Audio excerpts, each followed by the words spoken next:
ഒരുപാട് തപ്പി. പിന്നെ അത് കാണാതായപ്പോൾ കളഞ്ഞു പോയെന്നാണ് വിചാരിച്ചിരുന്നത്. അപ്പോൾ എടുത്ത് തന്ന് എന്നെ വിളിച്ചത് കാണിച്ചപ്പോൾ ഞാനും പെട്ടെന്ന് ഷോക്കായിപ്പോയി. എനിക്ക് കാരണം അവരില്ലായിരുന്നെങ്കിൽ ചിലപ്പോൾ മേ ബി നമുക്ക് കിട്ടില്ലായിരുന്നായിരിക്കും. സെഗ്രിഗേഷൻ ചെയ്തിട്ടാണ് നമ്മൾ ചെയ്യുന്നത്. അതുകൊണ്ടാണല്ലോ അത് കണ്ടു കിട്ടിയത്. അല്ലെ തട്ടിയിട്ടോണ്ട് നമ്മൾ കാണത്തില്ലല്ലോ.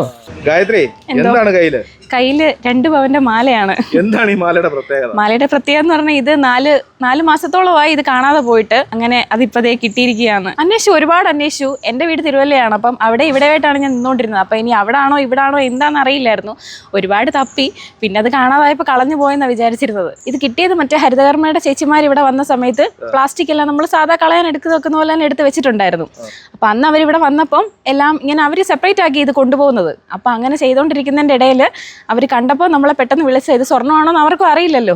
അപ്പോൾ പെട്ടെന്ന് അവരിത് എടുത്ത് തന്നു. ഞാനിപ്പോൾ കുഞ്ഞിൻ്റെ കൂട്ടത്തിലായിരുന്നു. അപ്പോൾ എടുത്ത് തന്ന് എന്നെ വിളിച്ചത് കാണിച്ചപ്പോൾ ഞാനും പെട്ടെന്ന് ഷോക്കായിപ്പോയി. എനിക്ക് ആദ്യം മനസ്സിലായില്ല ഇതായിരുന്നെന്ന്. പെട്ടെന്ന് കണ്ടപ്പോൾ ഒത്തിരി സന്തോഷമായി.